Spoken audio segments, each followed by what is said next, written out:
let's get an update of where we're at. Okay, so when we first took the boat out, right after we bought it, we destroyed the autopilot. Well, it destroyed itself, actually. we took it out for a little sea trial, and we engaged it, and the drive belt just completely crumbled and fell apart, which led to me having to replace the entire wheel unit. So we haven't had an autopilot for some time. I got it ordered a few weeks ago, and finally I'm getting around to putting it in. So for getting the wheel off was the most difficult part. Involves a lot of banging and a lot crying of noises and, while I was trying to work. Loud noise. But we got it off. I got the new holes drilled where they belong on the wheel, and now I'm actually attaching the wheel drive itself to the steering wheel. Once I get these clamps attached, then it's a matter of connecting the motor to the power supply and putting the wheel back on. And just that simple, right? It's just that simple. and then I just need to make sure it's connecting properly to the head unit. Overall, pretty straightforward. Okay.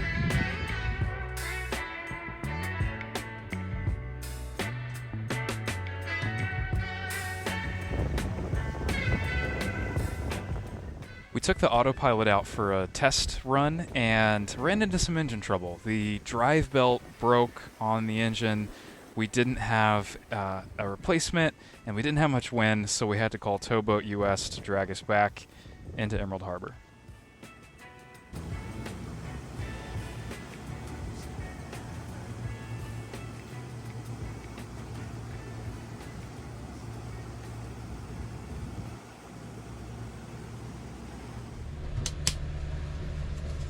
One of our favorite upgrades to the boat has been our new sink. The sink that came with the boat was a little small for our needs. Yes, I think I did it. Okay. Nice. And it is really moldy down there.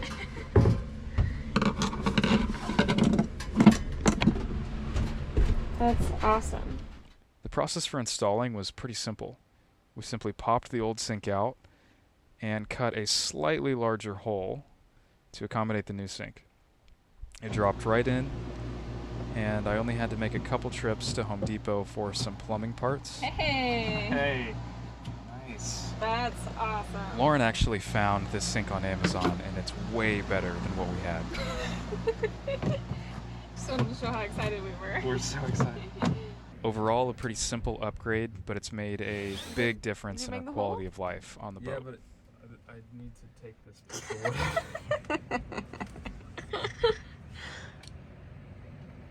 I mean, I might be able to do it. Did you get it? I got it.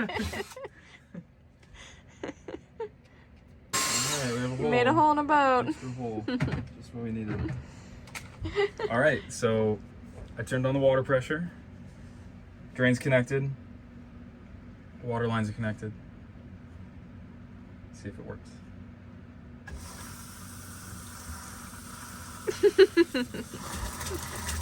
Oh. Kind A of. little sputtery. But we have water. That's so exciting. Yay! That's great. Is that hot water? Well, our water heater doesn't work. But who needs hot water is a luxury on a boat. I don't know if it's great enough for a video.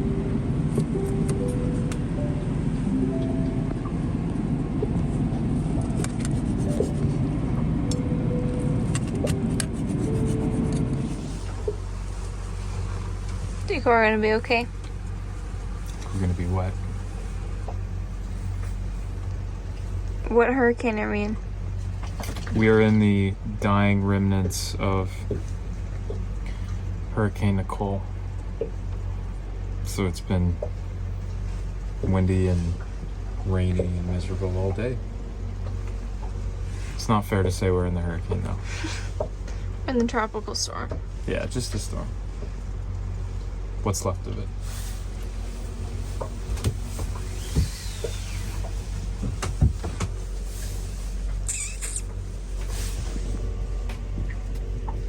Sedona.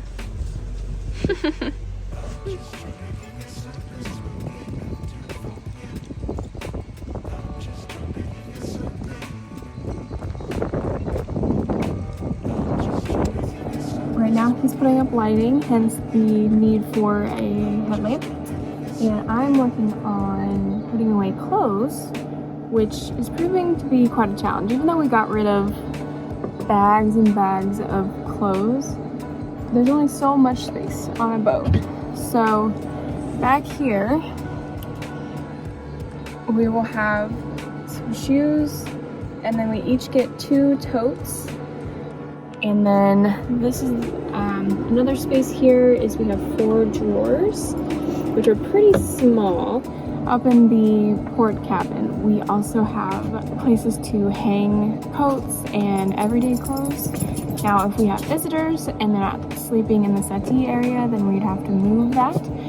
But since it would mostly be me and Adam and the dogs, and we can't seem to get rid of most of our clothes, we're gonna try to utilize that space as well for clothes. All right, wanted to take a second to show you our ditch bag. The essential items that come with us if we need to abandon the boat.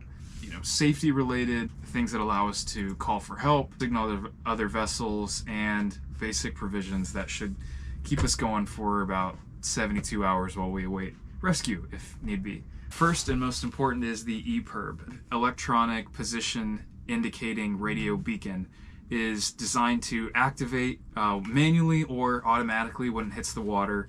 Sends out a GPS signal to satellites that then relays your position to local authorities like the Coast Guard. So super important in a abandoned ship situation. So this stays with the bag. Other items that are on the outside, quick and easy to get to, is a knife, handy if we needed to cut away any rigging. There's also this beacon. It's a ACRC light. You can activate it, and if the bag were to go into the water, you'd be able to locate it. Also, you could attach the sea light to a life vest or to the raft itself, which it should be visible for about 3 nautical miles. We also have 50 feet of high strength, high visibility paracord, 2 carabiners on the outside. We have 2 manual inflatable life vests. On the inside, a checklist full of what's in the bag. Inside the bag, right on top, first aid kit, 2 long sleeve performance shirts, prevent bad sunburns. Also, they're high visibility, which makes it easier for rescue to see. Distress flag, signal mirror, air horn, flashlight, sanitation tablets, signal flares, thermal blankets, a whistle, protein bars, a solar battery backup, clear bags to keep things dry, and the flare gun, 4 liters of water, sunscreen, and Spam. Let's see. I think that's everything.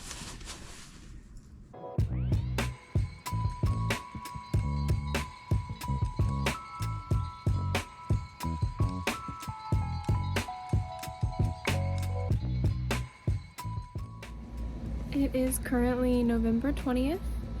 Our family comes down to visit us in a couple days, and from there we will start heading towards Port St. Joe on the first leg of our sailing journey with Holly Bell. We are excited. We got our ditch bag all ready today. Took a few trips to West Marine.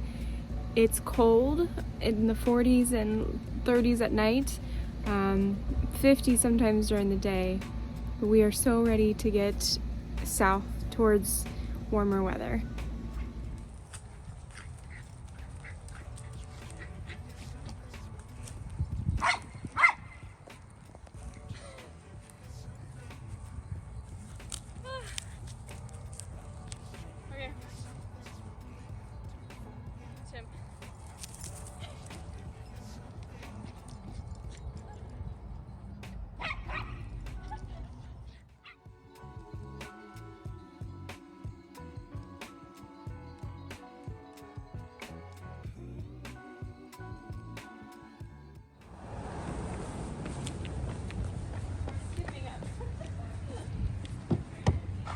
Sunshine. Oh, and a surfboard. And flamingos.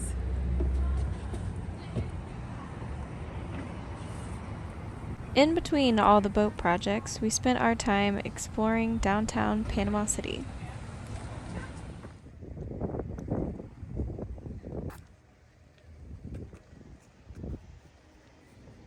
This wasn't the marina that our boat was in, but we did spend a lot of time in this area, and it was right across the street from this jazz festival.